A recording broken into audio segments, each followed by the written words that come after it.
Today's topic, the modern medical matrix. It's very important that we understand the context of the world that we're living in if we want to be healthy. If we don't understand what's going on, we can't come up with solutions to deal with the problem. So the outline for today, we're going to describe what is the modern medical matrix, the birth of the modern medical matrix, the tentacles of the modern medical matrix, and then the four matrix problems that drive chronic disease. Okay? So what is this quote from the movie The Matrix describes the situation perfectly. The matrix is everywhere. It is all around us, even now in this very room. You can see it when you look out your window or when you turn on your television. You can feel it when you go to work, when you go to church, when you pay your taxes.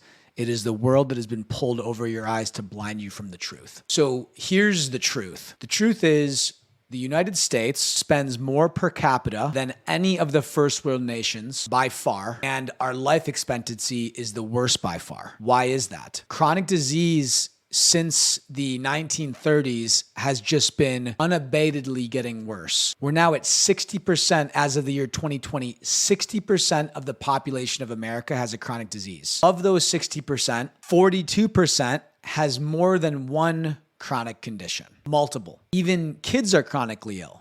54% of children are chronically ill with all of these different illnesses. We have the highest rate of infant and maternal death in the first world nations by a lot. And fertility, not only in the US, but worldwide, has just been dramatically decreasing over the last 50 or more years. Male fertility, measured by sperm count, has plummeted, and this graph ends in 2005, and the situation is even worse now. So what happened in the last century that led to this continual rise in chronic disease?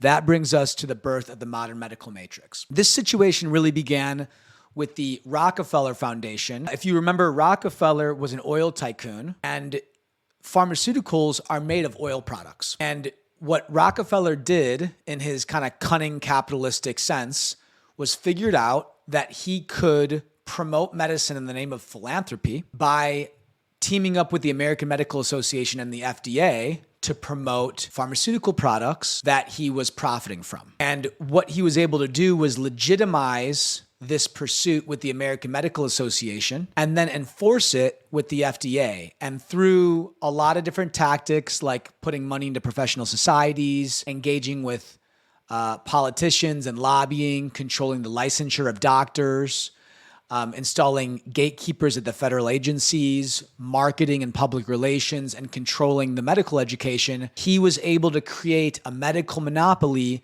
that was built almost entirely around promoting pharmaceuticals. This is a quote from Dr. Herbert Lay, who is the FDA commissioner in the 1960s. He said, "The FDA protects the big drug companies and is subsequently rewarded. And using the government's police powers, they attack those who threaten the big drug companies. People think the FDA is protecting them. It isn't.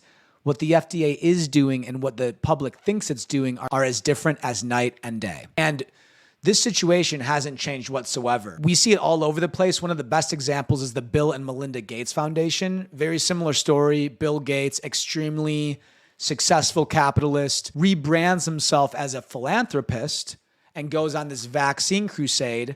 But what he's doing is controlling every aspect of the vaccine market, from the research and development to the testing, marketing in different countries, lobbying, legislature, etc. And what's happened over the last decade plus that he's been involved in this campaign is that he's doubled his net worth. So it's not philanthropy. He's making absurd amounts of money from this and controlling the politics and the culture in his favor. The way that this is done is nothing that's new or surprising. You know the concept of the revolving door. Political candidates get millions of dollars from donors. Once they win, they write laws that enrich those donors. And then after they're done with their public service, they leave into a corporate job of the corporations that they were just regulating and make a bunch of money. And when politicians leave, most of them become lobbyists. 42% of US representatives and 50% of senators become lobbyists when they leave Congress. They get a 1,400% pay raise when they do that. It's obviously illegal for special interests to give money directly to politicians, but lobbyists are kind of like the bridge that allows politicians, after they've done with their service, to make money and bridge the gap between the interests and legislation. Great example of this is Michael Taylor with Monsanto. He started working at the FDA, like a low-level staffing job, became a lawyer for Monsanto, went back to the FDA and became deputy commissioner, where he's writing policy, goes back and becomes vice president of public policy at Monsanto, goes back to FDA and becomes the deputy commissioner of foods. So he's writing policy for the FDA and the USDA, and then he's going to work in the industry that's profiting from that policy and making a bunch of money off of it and doing that same song and dance over and over.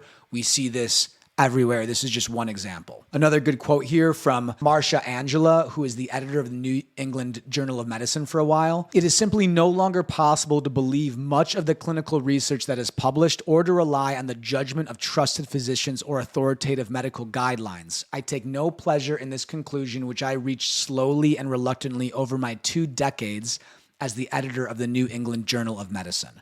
She's speaking to the corruption that's taken place, where science is now in the service of the establishment and not true science. Another similar quote from Richard Horton, editor of The Lancet: "The case against science is straightforward. Much of the scientific literature, perhaps half, may simply be untrue. Afflicted by studies with small sample sizes, tiny effects, invalid exploratory analyses, and flagrant conflicts of interest, together with obsession for pursuing fashionable trends of dubious importance, science has taken a turn towards darkness." And a lot of the pharmaceutical industry now is only in the business of making these really expensive drugs for these really obscure diseases to make a bunch of money. It's not in the service of actually making the population healthier. And we see the net result of this science in the service of interest groups, politicians, and corporations instead of the actual society. As of 2013, medical error was the 3rd leading cause of death behind heart disease and cancer, which just goes to show you that the therapies that are being used are dangerous and they're oftentimes not done appropriately because the science behind them is potentially completely fraudulent. So now let's talk about the tentacles of the modern medical matrix. There's a lot of other systems that are in our society that are tightly related to the medical problem. For example, these 12 companies own 550 consumer brands that are making mostly food and other consumer products. And of course, all of these companies are promoting and using seed oils, highly refined foods, chemicals, all of which are causing chronic diseases. And with their lobbying power, they're able to get their products approved for the market. The media landscape is completely controlled by small groups of people. The Bilderberg meetings, Council of Foreign Relations, the Trilateral Commission oversee almost all of the content that we consume. And again, these groups have major corporate interests, major lobbying power to push their agenda for their own interests and their own profits, and not for the true dissemination of accurate information in the media. This idea of the illusion of choice, where 6 media giants control 90% of all of the media that we're being exposed to. This is a summary of the companies and the major properties that they own. And here's a deeper infographic breakdown, which you can look at below. Just shows you the situation that we're in. And of course, America is one of only 2 countries in the world that allows direct-to-consumer advertising of pharmaceutical products. So you see all over the place where news stations are sponsored by Pfizer and other drug companies, which of course are promoting their messaging and propaganda. The worst example of this was during COVID with what was called the censorship industrial complex, where all of these different groups, from NGOs to think tanks to fact checkers, the social media companies, and government agencies, were actually censoring and controlling speech to control the COVID narrative, suppressing therapies that were effective, but were not in alignment with the agenda, censoring doctors that had negative things to say about masks, vaccines, COVID stats, etc. And this meme really sums it up nicely. The idea of trusting the science is a ridiculous concept. That's basically saying trust the establishment authorities, and we can't put our trust in the hands of these groups that don't care about our health, right? Science is a moving target. The definition of science is to question it all the time. So the idea of trusting the science is completely hypocritical. So when we say modern medical matrix, this is what we're referring to. It's living in a world where we're being bombarded with toxins from all over the place: air, food, water, pharmaceuticals, and the systems that are in place are designed to keep these products going towards the consumers. Our society is not set up for health, and our media and the political institutions are not giving us accurate information about the reality of the situation.